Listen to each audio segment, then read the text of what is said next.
Hey, what's up? What's going on, everybody? And welcome to another episode of the Periodic Table. I am, of course, your host, Brandon Hanna. I am a mechanical engineer host. You might have seen me over at AfterBuzz TV, the Popcorn Talk Network, or, of course, in the movie trivia Schmoedown.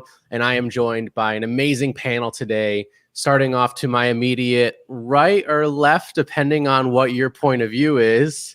You know him as a streamer. He's an engineer, camera operator for the Schmoedown Entertainment Network and the Gucciverse. It's Dwain Burke. Hello, everyone. How's everyone doing today? I'm doing great. Super happy to have you here, Dwain. I see you got your Burke made hoodie and mug. You're feel free to plug all the things you got to plug, man. Let's get that out there. I got a lot of stuff to plug, but I'll plug myself first. So you can find me on Twitch at BurkeMade on Mondays, Tuesdays, Thursdays, and Saturdays, where I play lots of random video games. And on Thursdays and Saturdays, I let everyone play with me. So come join the fun.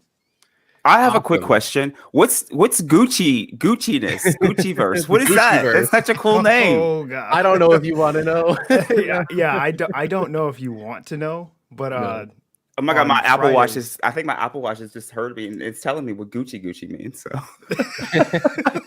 on Wednesdays and Fridays on our channel, the Gucciverse, with our magnanimous leader Bobby Gucci. We have two shows. The best show is probably our Friday night show, Late Night with Gucci and Kaiser.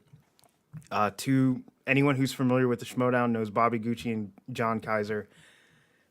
They're wild individuals, and if you dare to enter the Gucciverse, please come join us. It sounds intriguing. I think. Yeah, I think that's a perfect word for it. Intriguing, and of course. Almost no introductions needed at this point, but you know him as an amazing TV host, actor, comedian from AfterBuzz TV. It's James Maple. Hello, my science folk. It's your boy. I'm happy to be back. Really excited for this episode, and also to meet you, man. Yeah. I'm happy to introduce you too. Yeah.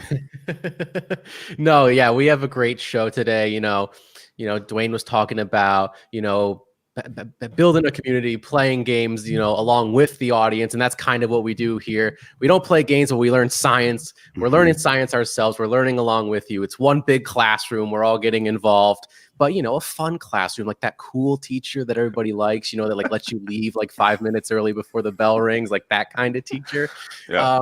But we've got some great topics today. US physicists rally around an ambitious plan to build a fusion power plant. So much to dive into there. And we also have what I thought was a really interesting topic and a lot more to get into than I initially thought when I read this article, why today's fast fashions can be bad for the planet. So two great topics about that have implications of, climate change and pollution and the environment and the health of the planet and all that stuff. And a special segment to kind of give us a bit of good news. And we're going to talk about a species that might be clawing their way back from extinction. But before we get into all that, let's jump right back up into our first topic. It is U.S. physicists. They are trying to build a fusion power plant. It says right here, notorious for squabbling over which projects to fund with their field's limited budget, the physicists of the United States of America evidently have coalesced around an audacious goal, a 10-year plan presented last week to the Federal Fusion Energy Sciences Advisory Committee. That's a real thing. With a lot of words. Is the first since the community tried to formulate such a roadmap in 2014 and failed spectacularly. It calls for the Department of Energy, the main sponsor of the U.S. fusion research, to prepare to build a prototype power plant in the 2040s that would produce carbon-free electricity by harnessing the nuclear process that powers the sun. The sun, James. I know you love space, so let's jump right to you first. What are your overall thoughts on this article, this story? What is the future of fusion power? I want to hear your thoughts. This story to me, as you alluded to, I'm a big space nerd. So when they mentioned like nuclear fusion, I immediately was like, yes, let's talk about this. I have to say, I love more so in reading this article and really researching it. I love more so the psychology of the scientists. I love the fact that they have these like similar nuances to life that we all have as well. And that I remember reading in the story, they were saying on no uncertain terms, everyone needs to get in line because time is running out. I love that we all have to come to this conclusion that like climate change is a very real thing, and the issues that we face are very real. So I love the bureaucratic messiness of it all, of all of the scientists having to rally together. I think they said in the article that they had like a preliminary meetings of certain people to kind of hammer out the minute details before it reached the big heads of the scientific community. And even within that meeting, they had people to make sure that like the biggest of the big heads didn't dominate the entire meeting. So I just love the nuances and the intricacies of everyone rallying together for the common need to address this issue. And then moreover, we are basically making a mini sun on Earth. It's incredible. Like just the fact that we have the capabilities of doing that is an astronomical feat for humanity.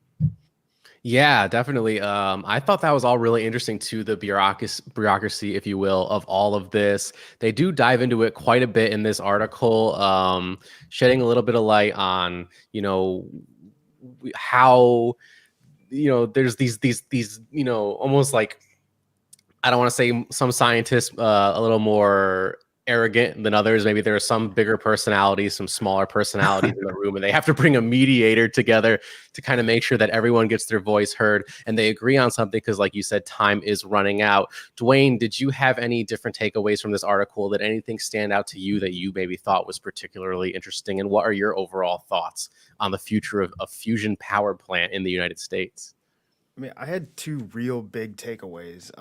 The first one being the science community is petty. Mm-hmm. Petty. Mm-hmm. And I was like, okay, like they actually got people to stop being petty and come together for the greater good, which is very interesting for me.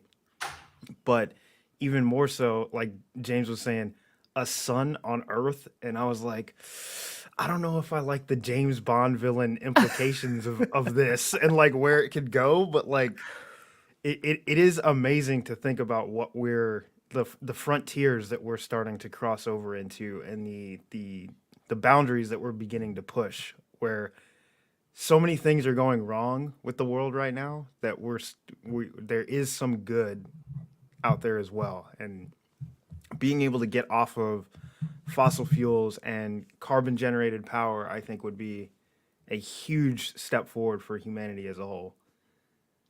Yeah, definitely. I mean, we're talking about something that is like can be potentially extremely dangerous, but if done right, if done safely, it could mean clean energy for all, like a real life Tony Stark arc reactor type scenario where, this has been talked about, I feel like, as the potential future for energy for so long, and it's just such a daunting task. And to see people coming together and really trying to set a goal to make this dream a reality is crazy. And there are a lot of budgeting restrictions, as it turns out. It says here in this article, to realize their ambitions, fusion scientists will need more funding from Congress. The planning committee considered 3 different scenarios: flat budgets, increases of 2% per year, and unconstrained budgets. Only the most generous scenario would allow the Department of Energy to build the new facilities, according to the report. And FES's annual budget is now $671 million, including $247 million for ITER.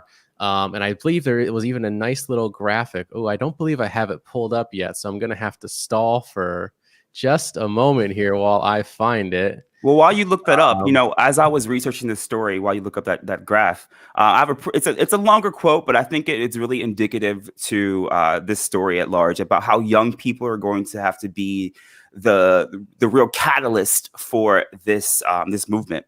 just generally, not just this nuclear reactor, but our messiah, that is Bill Nye, spoke a couple days ago on Now This News. And he says, it's a longer quote, just hear me out. He says, quote, "It's going to be young people who will do it. There are certainly enough extreme weather events happening in North America, especially. I'm sure kids are going to ask what's going on.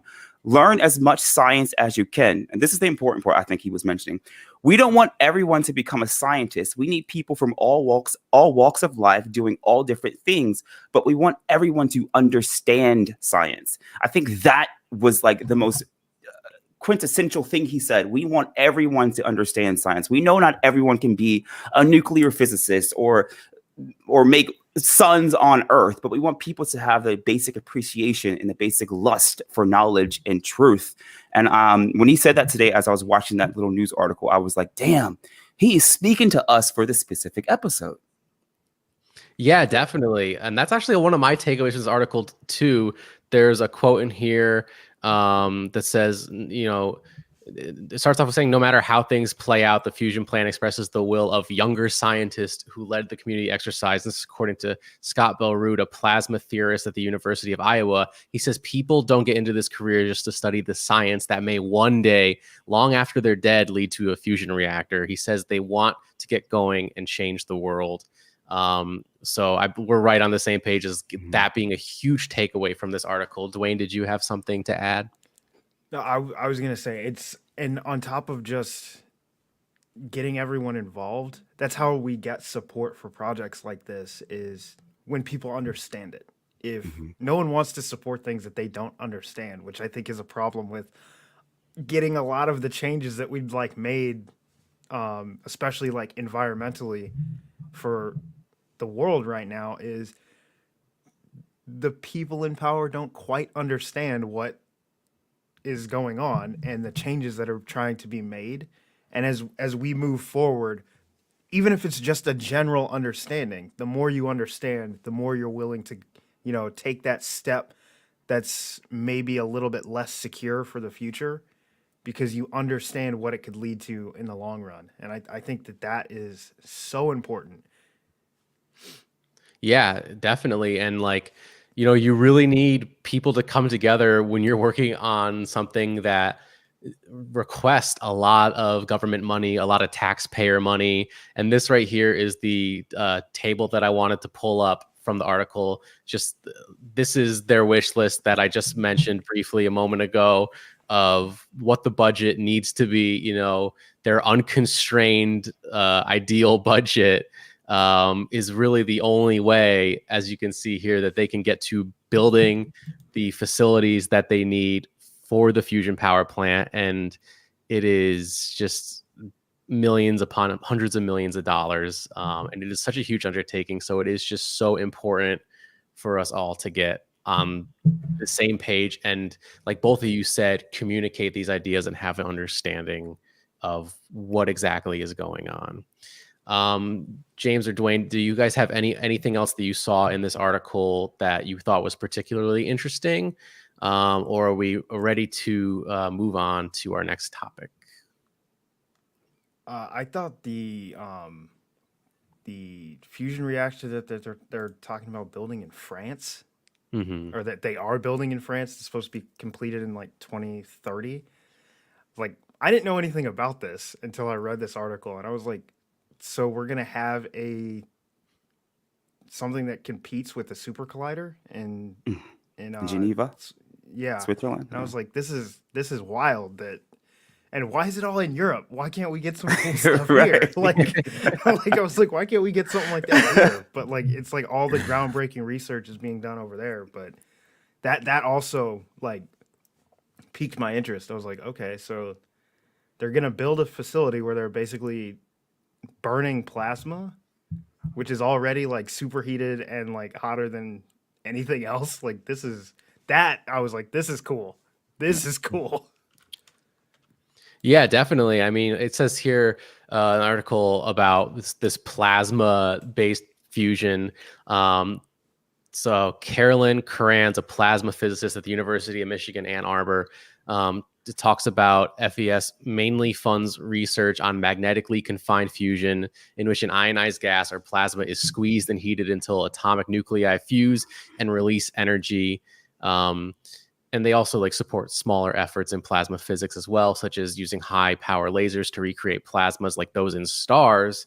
And so there's so many different like levels to studying fusion, studying plasma physics, all generated all around the same idea of creating energy that is emission free, that is good for the environment, that is environmentally safe. But yeah, it's much different than, a lot of people like already know about like nuclear power plants, which is nuclear fission, which is like basically a 180. It's the decay of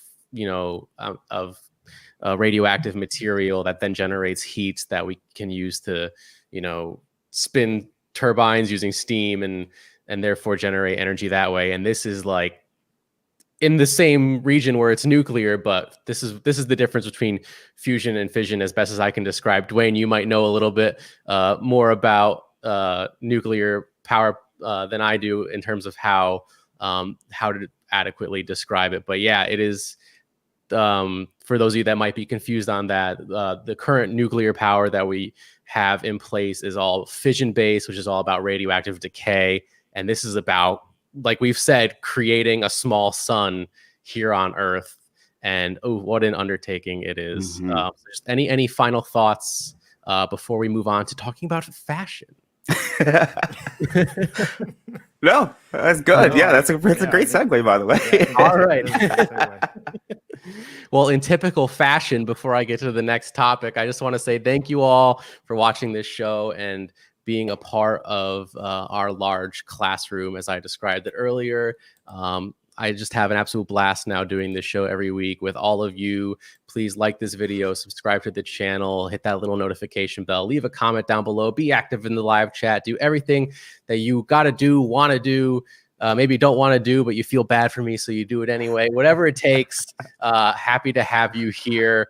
So let's get into this next article. Why fast fashions can be bad for the planet. So fast fashion refers to how the clothing industry churns out lots of relatively cheap garments and gets them to stores every few weeks. The practice lets shoppers buy new styles all the time, and garment prices are relatively low. I mean, that's how I got this t-shirt right here, basically, guys. You gotta get clothes on a budget. We've all been there. But many of those clothes quickly wear out. They go out of style. The price tags also don't include the clothes' environmental cost. And there is just so much to get into here. And before I just start rambling, Dwayne, let's start with you. What were your overall thoughts on this article? Did anything jump out to you as a surprise that you maybe weren't aware of before this? This one, not so much, just because I've had some experience looking into not so much the environmental cost of like fashion, but looking into the human cost of fashion and how that affects like humanity. But this is just another reason to have a little bit of an issue with the fashion industry, because when you look at the astronomical environmental cost on top of the human cost, it's like, how is this still a thing? And it blows my mind. But people want their Gucci's, their Pradas, their Old Navies. But it is interesting to look at it from an environmental point of view. Yeah, definitely an environmental view, and not just that, like you said, like a personal point of view, the people that are affected by this industry as well. James, were you aware of a lot of these issues like Dwayne before? Did you maybe learn something that you didn't know? Because I can't wait to get into the stuff that I absolutely had no idea about. And the more I read this article, the more it just kept unraveling for me, and I was like blown away. I agree with Dwayne and you as well. It was definitely really interesting to learn about just like a global market like that. I feel like there are only a handful of things that affect all people on this planet. Like, we all wear clothes, we all eat food. Those when you learn the intricacies of such a global market like that, it's really, really fascinating. The one thing that stood out to me in regard to the environmental practices, I think it was saying that 8 to 10% of the fashion industry attribute to greenhouse gases and a fifth of water pollution in the world. I thought that was super interesting. And another thing that is not so much environmental, but more so just the cycle of clothing. They were talking about the life cycle of a simple cotton T-shirt. He said one of the people they cited in this article mentioned how he bought a T-shirt in Florida. He saw the T-shirt was made in China. China got the cotton from Texas. And any unwanted shirts were then sent to Africa, but because they wanted to like make their own fashion economy be a bit more of a staple in Africa, a lot of those T-shirts weren't for sale or were just thrown away. So it was just super interesting to think about. I think as an average American, the extent of where our clothes come from is always on the tag. Like it says made in Taiwan, made in China. And I think that's as far as we think into it. But there are several other steps that went into making that product a thing. And that in itself, how the fabric is made is really, really cutting into the environmental practices. And then we could talk about how that fabric is turned into clothing and the human rights infractions that are imposed upon people on top of that. That's a whole other conversation. But it was just really interesting to hear how something as simple as like a cotton T-shirt, it can lead to, 1/5 of water pollution in the world. It was just a fascinating thing to learn. Yeah, definitely. This article even breaks down, there's one section that says material matters, that breaks down the different types of clothing materials, how there's no ideal clothing materials, and each one has its own specific environmental impact. And then I even appreciated how this article, because it's always important to have like a silver lining and like talk about like, yes, these are all the negative impacts for sure, but here's ways that we can try to do better, change the world, and like take this fast fashion, this industry, and turn it into something that, nothing is ever going to be ideally perfect for the environment. Like, I guess unless we get nuclear fusion, but like nothing is ever going to be ideally perfect for the environment. But to try to limit that carbon footprint, that environmental impact, I think is a big deal. And they do talk about that. There's like, another approach called, they say in the article, it's titled "Dyeing for Change," to make the process the textile industry uses friendlier to the environment. Most cotton is colored with dye baths. Companies dissolve a dye and then they dump all the fabric in it. And rinsing removes dye that didn't bond to the fabric. Baths, the chemicals help fix. It's like a whole process to dye 1 kilogram of cotton. It takes more than 100 liters of water, back to the water thing, like you said, James. And then also just trying to use different materials, in the future. It says here there is one fashion designer trying to sift through my notes here. She used algae, I believe, to create a dress. Not one that she wants to mass produce. A Charlotte McCurdy, I believe, is a designer from New Inc. in New York City. And yeah, so algae to make clothes. That's that's a pretty interesting. But before I keep rambling, because I feel like I'm just all over the place, Dwain, do you have any more thoughts on this? Potentially thoughts on the stuff in this article where it says what we can potentially do to combat these environmental issues? Yeah, I mean, I know I can't remember if they talk about it in the article specifically, but I know that there's been like lots of steps to, create fabrics out of like recycled plastics or create like shoes out of recycled plastics. Like I know Nike has made an effort to try to use recycled materials, which is maybe that's a step further we could take to lessen the environmental impact, because I don't know how we're going to change like the dyeing process and stuff like that. Like we've been dyeing things the same way for thousands of years. I don't know how we're going to change that, but like there's definitely maybe ways we can change the materials or how we process the materials. Or I was surprised to find like even what people think is probably the most environmentally friendly material, like hemp, like it still has a massive environmental impact when it comes to dyeing it, creating it, and if there's a way to get this to a more affordable process, because I think that's the problem with like the algae dress is it's super expensive to make. Like so even if it's got less of an environmental impact, nobody can afford it. Yeah, and that's that. The price thing is a big deal, because it says here there actually is a group of scientists, a research team came up with a new method for dyeing clothes. Instead of putting dye in a bath, it puts the dye in a gel along with tiny bits of cellulose. The texture is something like Jello. They explain the cellulose comes from wood fiber. You'd need a microscope to see each tiny bit, but those bits have lots of surface area, so lots of dye bonds to them. And the gel goes into the fabric as if it were ink or paint, and all the new methods cut water use by 90%, which is great, 90% cut of water, but there's so many different factors involved. Like the cellulose comes from wood fiber. I'm wondering what's the environmental impact of getting all the wood fiber to make the cellulose for the dye.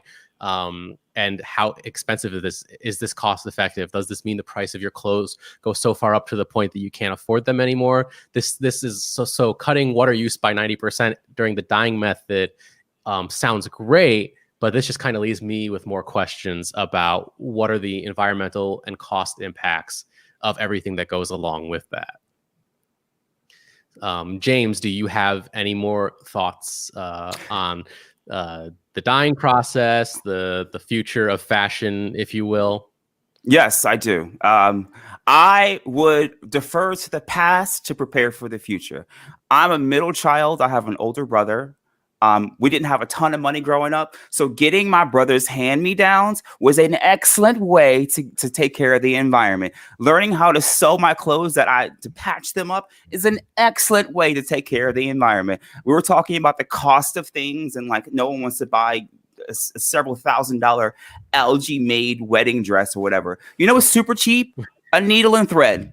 A needle and thread, and taking care of your stuff. So if you can defer to anything to prepare for the future, I say think about the past. Take care of the clothes that you do have, and then like men out there, women out there, learn how to sew. Take care of your stuff. That's an excellent way to like take care of the environment. So that would be my closing argument for this article. Yeah, I think that's perfectly well said. It looks like Dwain agrees. Dwain, do you have anything more to add? No, I mean, I don't own a lot of clothes because, one, I do tend to buy more expensive things because they're quality, and then I don't have to buy them over and over and over again. But also, I take care of my clothes. Like, I can count on one hand the number of like pairs of pants that I have. I can count on like two hands the number of shirts that I have, because you don't need a bunch of clothes. You just need good clothes, and then take care of them. Mm-hmm. Yeah, very well put. And if you do, for some reason, have an abundance of clothes, as it even says in this article, secondhand shops, clothing swaps, donation programs, all great things for you to do. Go donate your clothes.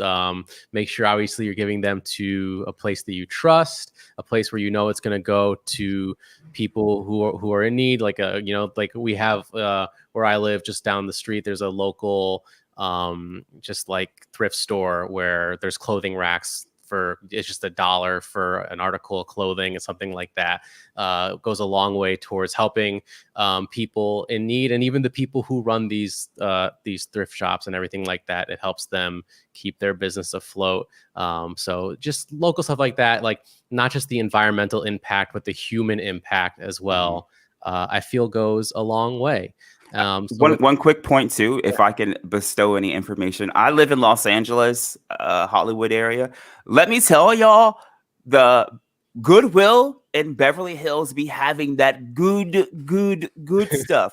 You'd be surprised. So don't knock the thrift stores in certain parts of the places where you live. You'll be very surprised what some people are willing to throw away. You can find some pretty cool, pretty unique things for quite a hefty discount. So I've been to the Goodwill many times, and I'm going to go back to the Goodwill, especially the one in Beverly Hills, because that's where I'll be getting that good for cheap.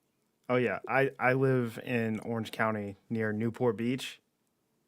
Them rich folks, they just I got a Dyson vacuum for $50. What? Yeah. they just be like, oh, I didn't like the way it looks. I don't like the aesthetic of it. So Yeah. I'm like, okay, cool. I'll take your $450 Yeah, vacuum for bet, $50. bet. Like, bet. There you go, guys. Just find a nice, affluent area, Goodwill shop to go to. You'll be all set. And also on the Goodwill, you can look at what they got online. So really? they have a website, and a lot of their stores are linked to that online store, and you can look in what they see and see what they got online. So use it. One of our users, or one of our viewers, PC, said, I think he's talking about leaving stuff outside. He says, I can leave them out front and people will take them, do it all the time with old toys. So another way for you to be able to bestow things to your community, oftentimes just leave it outside, put a little free sign on it, come back in a few hours, and maybe it'll be gone and make somebody's day. Yeah, there you go. I've done that with furniture a few times already, moving quite a bit this past year. Yeah. Just leave it out on the side of the street. People take it, man. People love street furniture. People love stuff that's free 99. I love stuff that's free 99. Yes. So while we're still on a high note, talking positivity, let's keep that ball rolling and get into our special segment this week, which I'm calling a bit of good news. And we have Tasmanian devils claw their way back from extinction. I saw this article and this immediately popped into my head. Like, yes, finally some good news. Let's talk about it.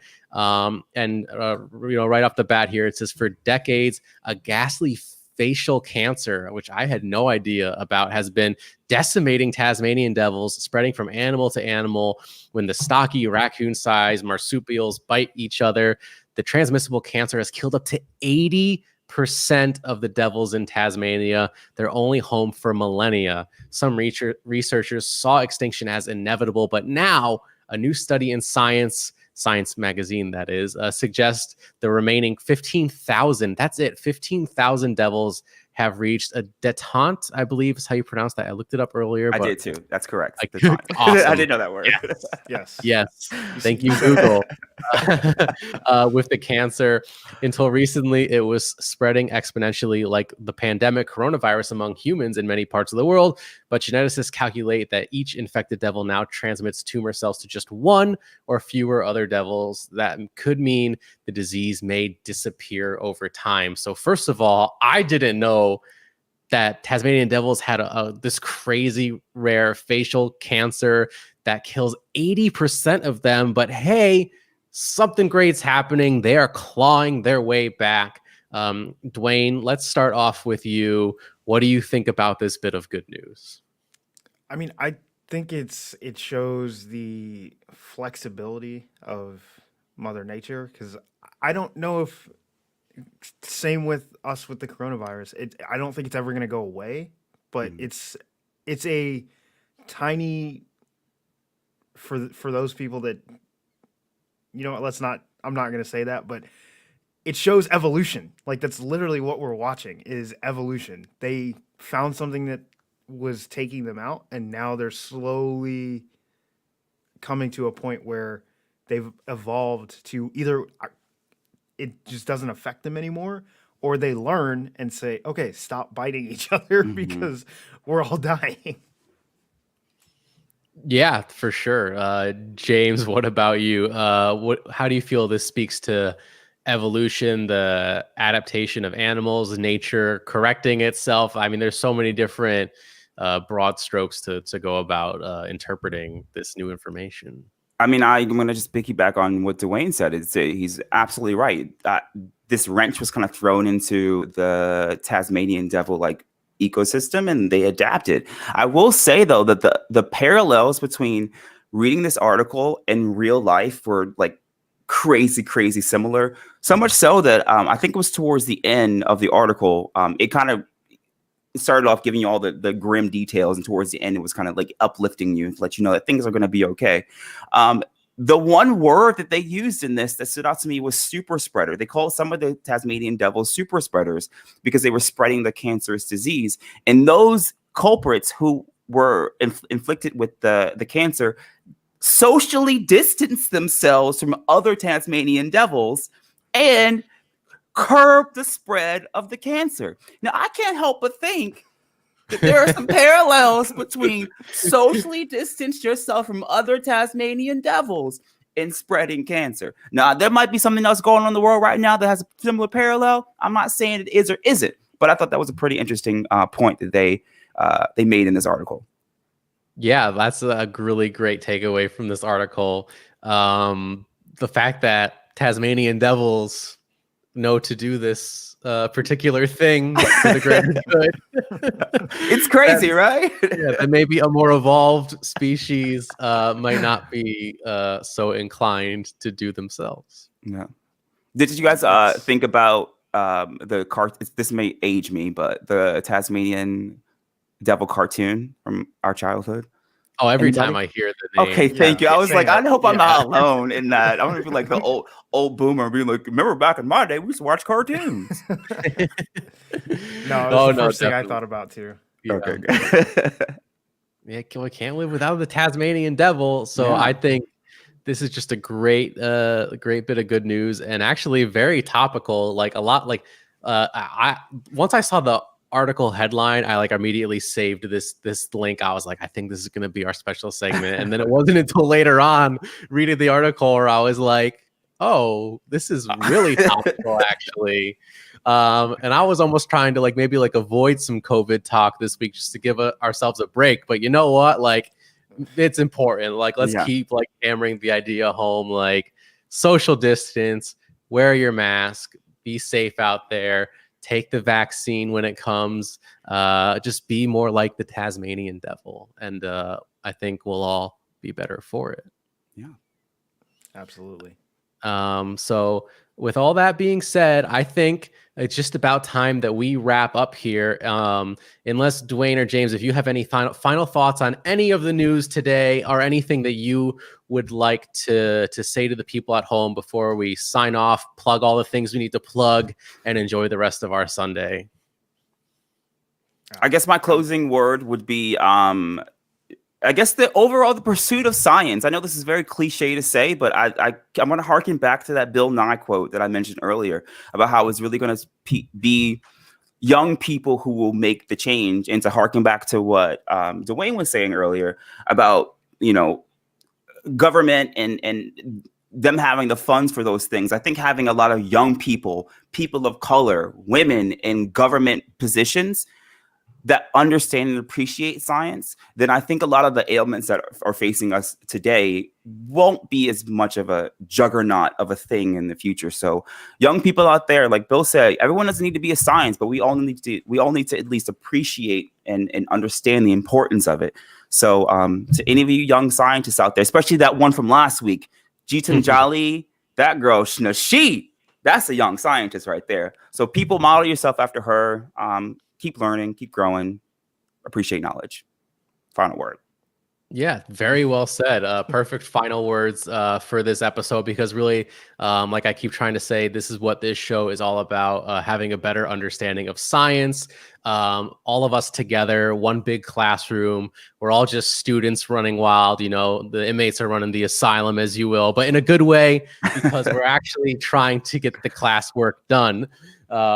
So I hope you've enjoyed being a part of our little study group here. Just trying to keep us all a little more educated, a little more aware of what's going on in the world of science. And every single week we just grow a little bit smarter. So with all that being said, Dwain, thank you so much for joining us here for your first time. Plug away all the stuff you need to plug. I know you got a lot, and let the good people know where they can find you online.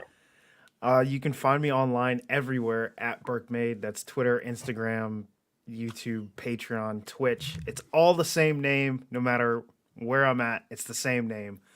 You can find me on the SEN network on Mondays with the Inner Geekdom Show with Winston A. Marshall, 4 p.m. Pacific time. Tuesdays, 12:30 Pacific time, Schmoedown Backstage with Ben Bateman. Wednesdays, you can find me behind the scenes on the Gucciverse, either Ask Gucci or Schmoedown. Fridays, you can find me backstage for the Gucciverse with Late Night with Gucci and Kaiser. And then you can always find me on Twitch on Mondays, Tuesdays, Thursdays, and Saturdays. If you want to know the times, just check out my Twitch page. I've got a schedule on the Twitch page that I update every single day. It'll tell you exactly when I'm going to be online.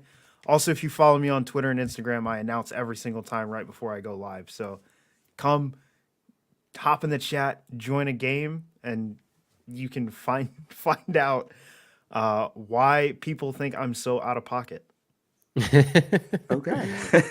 All right. And so also, James, thank you so much for being here for another week. You're always such a great addition to this show. Super happy to have you. I love what you bring to the table. Where can people find you? The periodic table, actually. Hey, there you go. Good plug. I'm not as busy as Dwain here.